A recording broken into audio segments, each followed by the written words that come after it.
Hey, everybody, welcome to the show.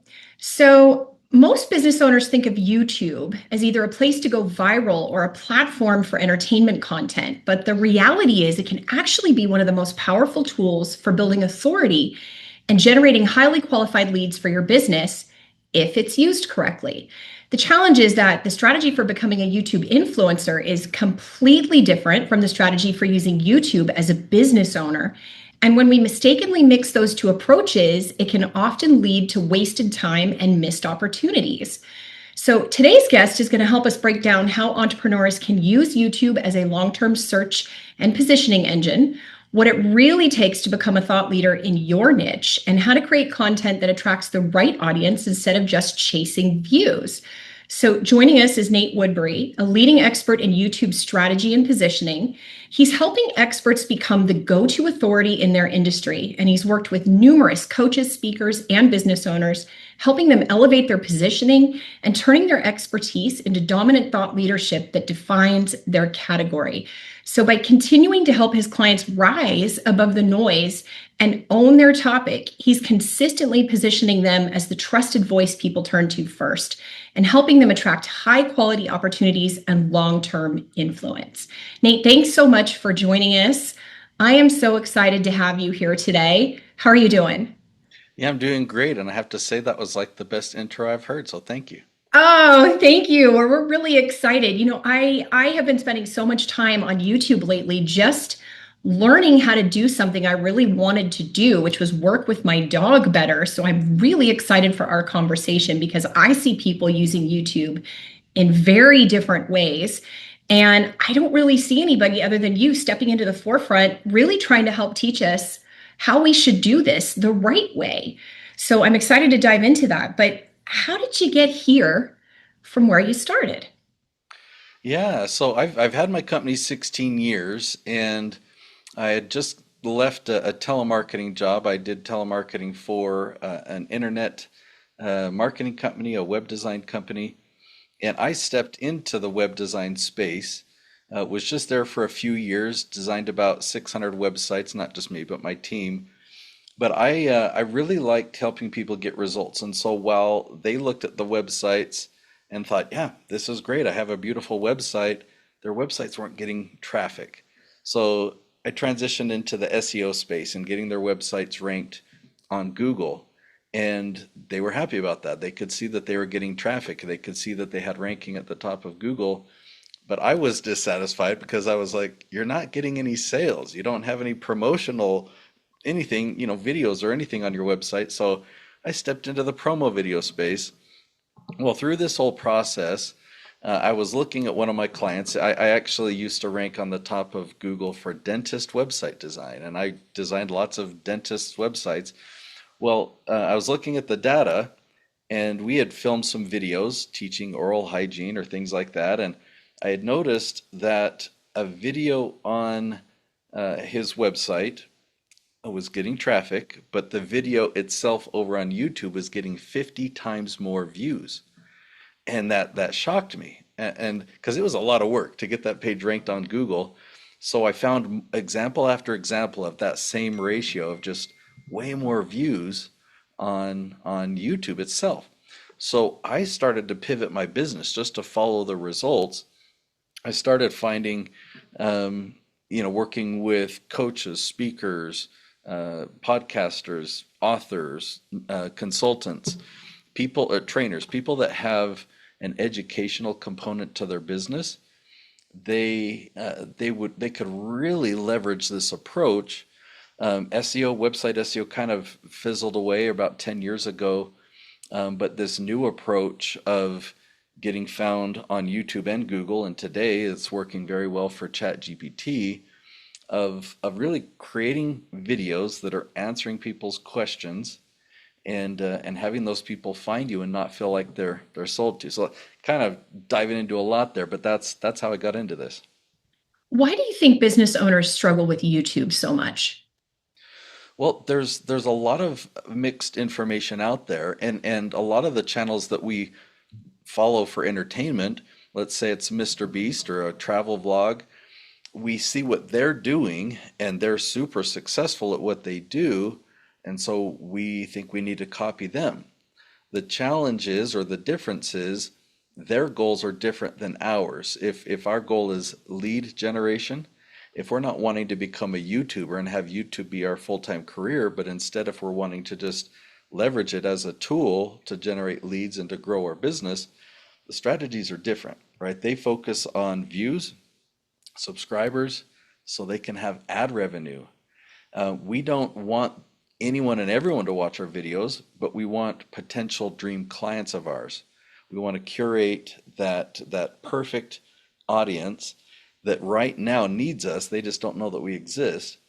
So YouTube gives us, this strategy on YouTube and Google and ChatGPT, it gives us the ability to create content that targets those people that have never heard of us before. So it becomes a really good marketing strategy, not just a popularity strategy. So, what do you think it's taking these days to really be seen as an expert? And then once you're there to really build that thought leader positioning, because I see a lot of content coming out on all across social platforms. And these days it's all about educating and driving value and becoming a thought leader. So, what do you think it's really taking right now to travel that path? Yeah, so I can talk about two things here. One, I look at expertise as having three different levels, and then I'll share kind of three parts to personal branding as a thought leader. So there are three different levels of expertise. Level one is knowledge. You have the knowledge, you've studied, maybe you've got the degree. Level two is you've gone out and applied it and succeeded, right? So when you apply stuff, it's a whole different experience because you learn the nuances, you learn what works and what doesn't work, um, and and you get to pivot and adjust and learn from it. And when you finally succeed at whatever that is, you're a level two expert. But level three is what's important for thought leadership. Level three means you have the ability to help somebody else succeed in your expertise. So if you began at point A and you figured out how to get to point B, that's level two. Level three is now you can take somebody by the hand and help them navigate their challenges and their life circumstances and get them to point B. Now you're a level three expert. So to really position yourself as a thought leader, you need to be a level three expert. Now, the other part of your question to talk about personal branding, there are three areas of personal branding. One is a thought leader image, and that, there's a lot that goes into that. There's great photography, there's your logo design, your website, your style guide. All those things are important. That's the part that most people focus on, but that by itself isn't going to build your business. The second area is your thought leader messaging, and that's having real clarity on exactly who you help and the problem that you solve, right? Or you can word that as the solution that you provide. So if you have real clarity on that, it's critical that you have clarity on that, and that people that find your website, that find any material from you, that they have clarity on that, right? So that's your messaging. Then the third thing is you use the word positioning, thought leader positioning. Many people will define positioning as your image and how you look. I define it differently. I define positioning as where you're found, right? If people are doing searches on Google, or they're going to Chat GPT, or they're going to YouTube search, and they're searching on a topic, do they find you at the top everywhere on that topic? Like you mentioned that you were searching for help with dog training and you found Caesar Milan. Like I've seen him ranked everywhere. Another example is I've done a lot of searching in different categories of leadership, and the man Simon Sinek is always at the top. I see him everywhere. That's what I mean by positioning. Now, a quick side note about Simon Sinek. Um, a lot of people might think that he's untouchable, and if you're a leadership expert, that there's no chance of you outranking Simon Sinek. He's not as untouchable as you might think. He hasn't followed the strategy that I teach. So if you're a leadership expert, I can point you the way so that you can actually rank above leaders like him. I love Simon. I'm so glad you brought him up. I love his TED Talks Uh-huh. from some years back about the Golden Circle and start with why. Mhm. I was captivated by that conversation. So you talked initially about two different paths, really, influencer versus entrepreneur. So can you just go a little bit deeper into that for everybody who's listening, and then talk to us a little bit about your leaf strategy? Sure. So I love the power of influence. And so, from my own definition, I love becoming an influencer and helping people as influencers. But that's not how social media and the world has kind of defined that word in recent years. So I kind of make a contrast now. Instead of a social media influencer, you're becoming a thought leader or an entrepreneur that has a business that's really making an impact in the world. And let me know if you want any more clarity on that question. So to explain the leaf strategy, I use a tree analogy. And, just picture a regular tree with a broad trunk that goes out to the branches, that goes out to the leaves. Well, the trunk represents your industry, right? The area that you have expertise. The branches represent all the different categories in your industry. And there's some branches that are more unique to you and that are more specific to your target audience. If you go out to the leaves represent specific questions that are being asked in each of those categories. And it's been a helpful analogy because when we're talking about YouTube videos, and we could talk more about why I focus so much on YouTube, because when you do, you get traffic from Google and ChatGPT as well. But if you make videos answering specific questions, so these leaves, um, that will get you way more success than focusing on the branches or the trunks. So just ignore branch topics or trunks because they're way too broad. Go ultra specific. And if you're strategic about it, I mean, let me take a step back. When you're looking at this tree, all these different categories and all these thousands of questions that are being asked in your industry, you start to see patterns. You see questions on this branch and the way that they're wording them. I mean, today people are typing in paragraphs. They're typing in questions that are 10 words long. And so that gives us a lot of information about them. And so when we look at these groupings of questions, we can compare two branches to each other and say, okay, this group, that's not necessarily my target audience, so I'm going to set that branch aside. But this branch, I know who these people are. They are looking for me. They don't know that I exist, but they're looking for me. And so we can just strategically start answering all the questions on that branch and become the owner of that category and rise to the top. Just like Simon Sinek is at the top of a lot of leadership topics, you can rise to the top and be the go-to authority for your space, for your industry. That makes something that's so complex just seem so very simple. So I'm sitting here, I'm an entrepreneur, I'm thinking about that content, and I do a video and it goes viral. Is that ever bad for me as an entrepreneur to have a video go viral? It seems like everybody wants their videos to go viral. Like viral is the key to success. Is that always true?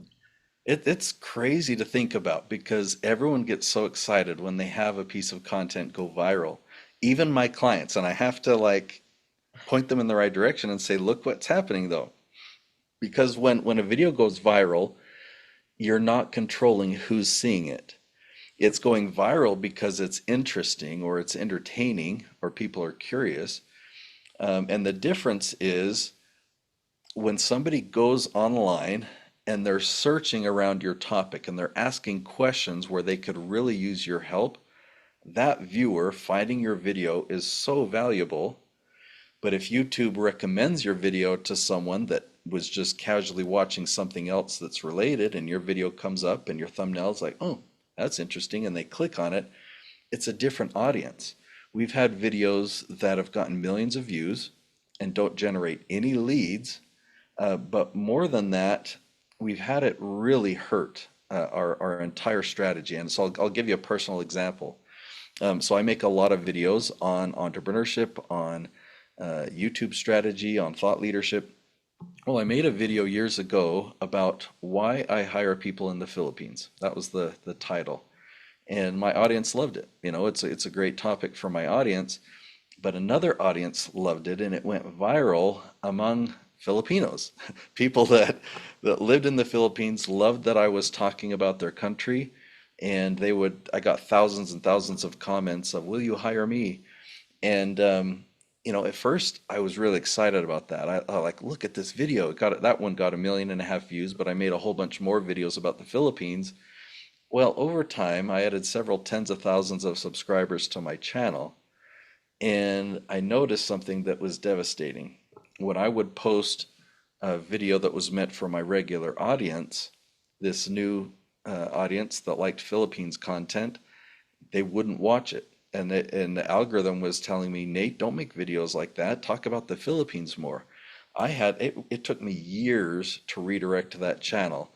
And so I still have that channel, but it was a wrestle for years. And I actually launched another channel where I've been very, very careful not to make mistakes like that and let something go viral. So it's very counterintuitive because there's several YouTube algorithms. I focus on search, but the suggested algorithm in YouTube is really wanting you to focus on going viral because it means it can make more ad revenue if it shows more views and whatnot. And then 90% of maybe more than that, 99% of the advice you're going to find on YouTube about YouTube is following that strategy, how to go viral. Wow, that is so interesting. The last few times I've been out there watching videos, um, just having you talk, I'm now noticing things that I've seen and experienced. And more often than not, everything it's suggesting on the right-hand side is very much related, at least mostly related to what I'm looking for. But every now and again, it throws something at me, and I'm like, that's odd. That doesn't match anything else in the list. And sometimes it's even distracted me from what I was doing. And I'll end up finding myself clicking off just to go, hey, why is that in here? Am I missing something that I should be paying attention to? Most of the time, the answer to that question is no. So if I am wanting to take myself as a business owner and begin to try to use your leaf strategy in order to get started creating this type of content, what's the first thing I'm really going to do? So yeah, the order is very, very important. Most people will get this wrong, especially because of what we used to do in the past, where you would take a piece of content and optimize it, right? You're like, okay, I've got this great idea for a video, let me film it, and then maybe Nate can help me optimize it. Well, that's not how it works anymore. That ended back in about 2015. You have to do the strategy part first now before you create the content. So if a business owner wants to have their audience find them, know that that audience already exists. They're already searching online right now. So the hard part is just doing the digging to find what are the questions. How are they phrasing this? What words are they using when they are searching on this topic? So when you can find those really specific questions, compare all the branches to each other and decide which branch you want to dominate first, then it becomes easy. You now have a question, right? How to get your kids to listen without yelling, or how to invest in real estate with no money, or whatever you have your list of questions from your dream clients. And so now it's just a matter of making simple talking head videos that answer those questions, but really give value and really show your bias. You don't want to give generic answers that ChatGPT would give. You want to give an answer that when people are digging deep, ChatGPT will say, "Hey, watch this person's video," and your videos will then rank at the top. You post that video to YouTube, it'll rank at the top of YouTube for that specific question that day, and it might only be getting 20 searches a month, but that's 20 searches every single month of your dream clients for many, many years. And then you put out a second video, and maybe that one's getting 10 searches a month for years. And then another one, maybe that one's getting 50 searches a month. But you keep doing leaf after leaf after leaf after leaf on this branch. Once you dominate the branch, I just had a client, Reagan Archibald, who's a men's health and peptides expert. He was getting no traffic a year ago on YouTube or Google around peptides. He just passed 100,000 views from search per month around peptides. So people that are searching for peptides are now finding him 100,000 times a month. So even though you were starting with these little trickles of traffic, 10 here, 20 there, 30 there, you follow the strategy consistently and it turns into this massive fire hose of like referral quality leads. How long is that taking on average? I mean, is it true that you can really get in here and start to dominate YouTube in 4 months or less? I mean, that seems so fast. It is. It's incredibly fast. So the reason that is, I mean, take a topic. I'll use a real one that I just have some of the numbers in my mind. So the category leadership style. If you search for that right now, I'm betting you'll see Simon Sinek at the top. Brian Tracy is second. Jack Welch used to be there. I don't think he's there anymore. I mean, he's passed away a decade ago, but had some great leadership advice. So when you do some digging, I found 50 different questions, really specific questions about leadership style. And Simon Sinek only had videos ranking at the top of YouTube for like a single digit number. I can't remember, three or five or six out of the 50. And you can actually do a competitive analysis like this, looking at all your competitors and realize, you know what, I can start to do this. So now to get back to your question about is this realistic in 3, 4, 5 months? Well, if in this example, let's say that branch of topics has 50 different questions, start with the ones that are the least open, or the start with the gaps where like the competitors like Simon Sinek haven't even talked about it that specifically. You just go video after video, and how long will it take you to film and release 50 videos? If you're doing one episode a day, that'll take 50 days.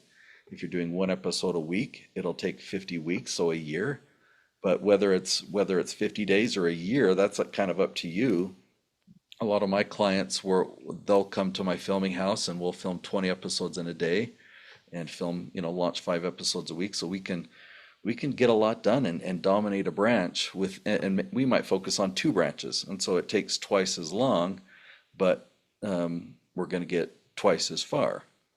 So it's depending on how much content you're willing to make it, over a certain amount of time.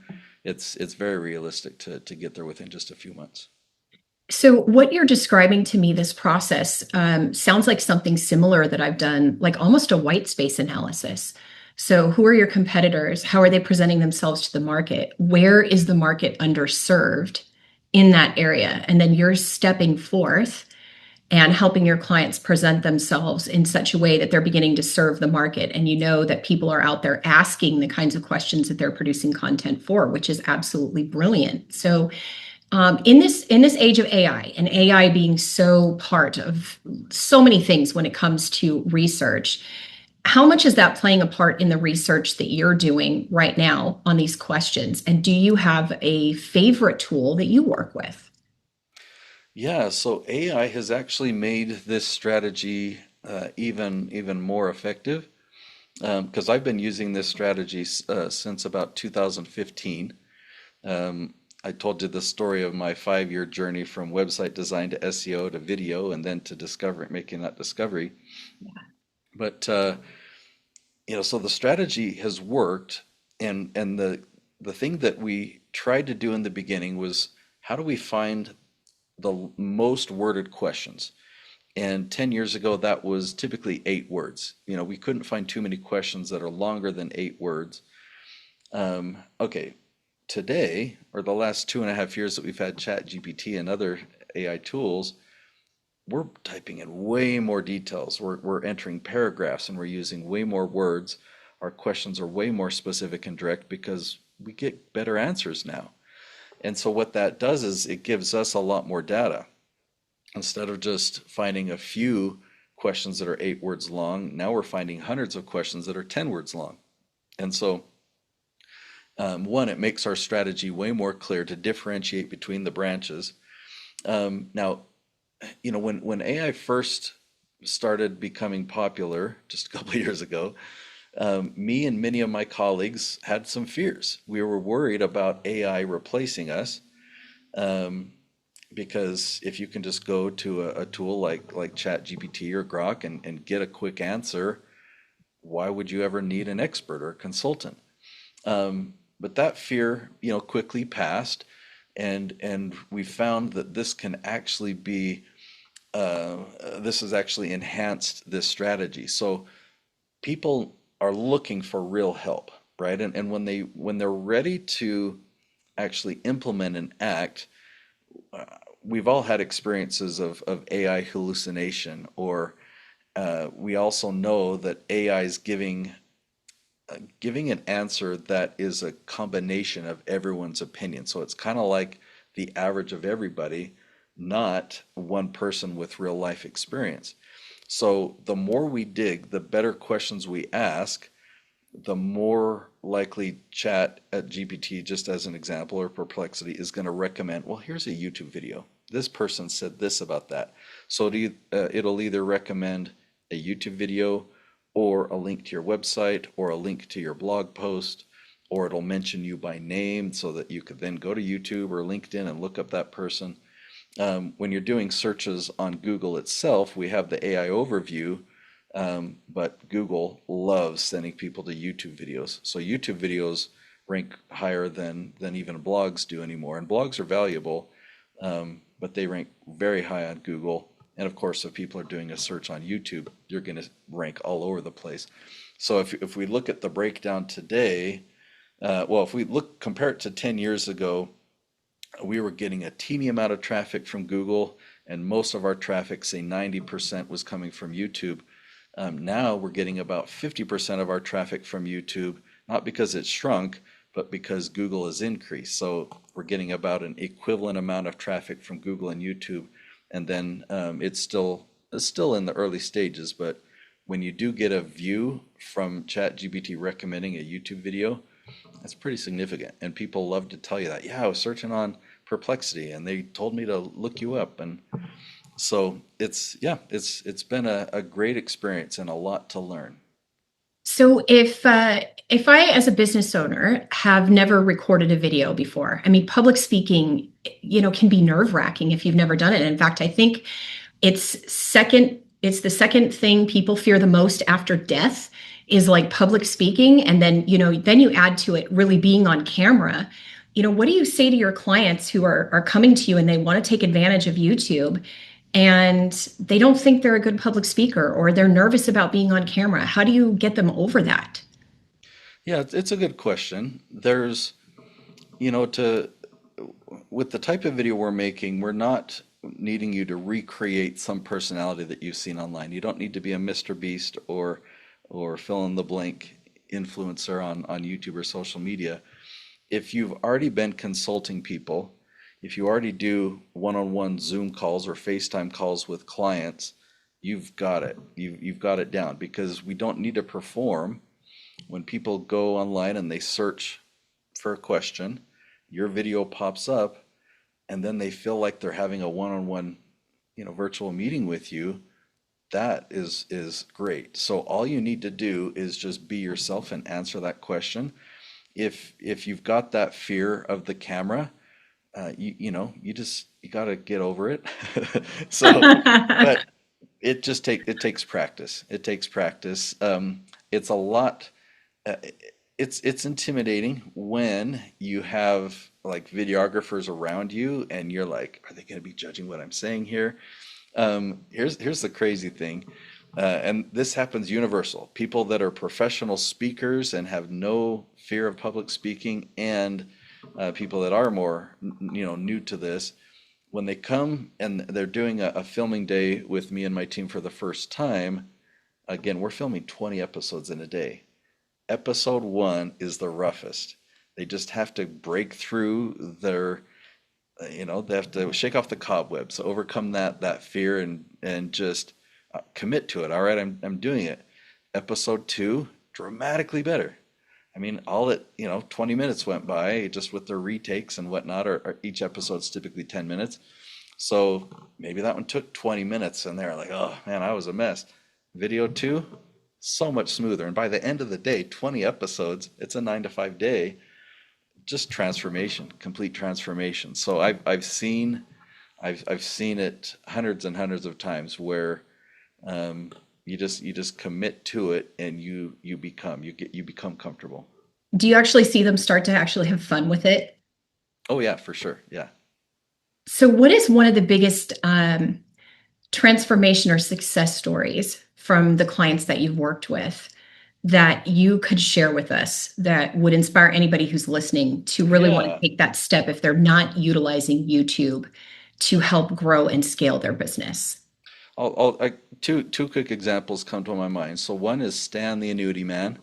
This one's an example of success from or just success financially. So, he had a successful insurance agency and he branded himself as the Annuity Man. And we were able to help him completely take over annuities online. Any question you ask about annuities, you're going to find Stan. And, without getting more specifics, you look at his channel, it's like 17,000 subscribers. That's not huge, but yet it's an eight-figure revenue stream. And he's America's #1 annuity agent. So another story that kind of ties into what we were explaining before about kind of the personal transformation you experience as you do this. My client Noelle Randall, she's a very successful businesswoman. She came to me and explained that she had 6 different businesses. One of them she had grown to $1 million of revenue in the previous year. It was for real estate investing, specifically vacation rentals like Airbnb. And she had a 6 month coaching program that if you went through her program, at the end of that 6 months, you would have a property with positive cash flow. Um, and she had built that through Facebook ads. Um, so she started with the leaf strategy and building her channel with these specific videos answering questions. Within 2.5 months, she was able to turn off her Facebook ads. Um, Now, more directly answering your question, in the beginning, I was there on filming day and I was telling her how to set hooks, say this at the beginning to create curiosity, and she would say, "Well, just give me an example." So I would give her an example and she would say, "Okay, I'll say that." And she would then say it. She did well. We get to the next episode and she would say, "All right, tell me what to say again."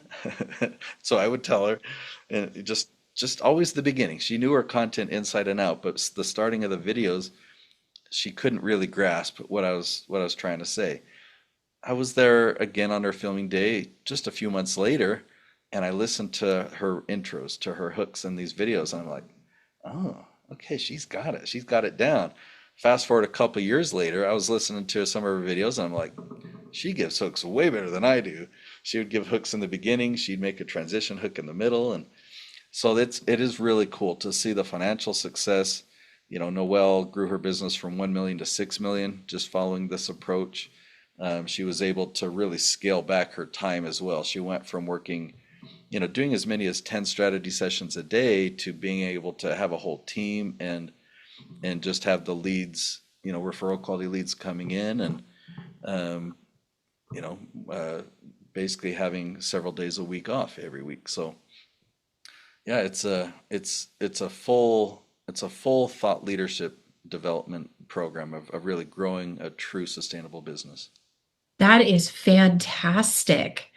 So I that is fantastic. I would never thought that you could get out there and do something like that in 4 months or even overtake somebody that you admire and follow, who is just such a well-positioned thought leader in any one space. And that's actually really encouraging, I think, to everybody who has a business and hasn't already considered YouTube as a lead generation tool or as something that could potentially generate 8 figures for them. I mean, 17,000 subscribers and 8 figures, those are not two numbers that I would have put together. I've seen influencers, and it's like I always felt like you had to get to hundreds of thousands or even millions of subscribers in order to generate that kind of revenue. So that is super inspiring. So, Nate, if you could leave us all with one thought, something we should all be thinking about or doing, no matter what stage we're in our business, what would that be? Well, so I talk about with the thought leader messaging and just having real clarity on who you help and the problem you solve.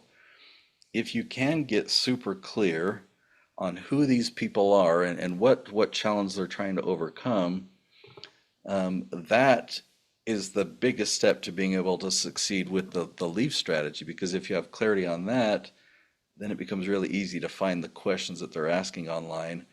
And even if you can start just launching one episode per week, you'll start to build that momentum.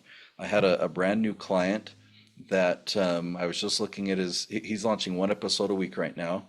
And I think today, episode 6 of his 20 that he filmed. So episode 6 launched today. But I was showing him, I said, look, 5 of them are already ranking at the top of YouTube. Um, so it's pretty cool to see that even if you launch one episode a week, you can start to see results pretty quickly. So, what's the best way to stay connected with you going forward? Can you tell us how to find you on LinkedIn and on social, and where we should go on the internet to learn more about you, what you do, and how you do it exactly? Yeah, my best recommendation is I actually teach a webinar each week where I teach a lot of these things, but I also show and I take you behind the scenes. I show you how to find these questions and what to do with them so that people by the end of the hour will be able to have confidence in doing it themselves. So the webinar is theleafstrategy.com. Theleafstrategy.com. It's called my Thought Leader Dominance Webinar. Oh, I love that. Well, Nate, thanks so much for being our guest today and helping us really understand YouTube, the difference in the strategies, what we need to be thinking about, how we can break down content, and most of all, how we can continue working with you further. So guys, you heard it here first. You want to jump out to Nate's website. You want to get registered for his webinar. You want to let him help you, guide you into learning how to use YouTube to unlock thousands, hundreds of thousands, millions of dollars from a very limited amount of views, and how to really begin to dominate YouTube in your niche. Thanks again, Nate. Until next time. Very welcome.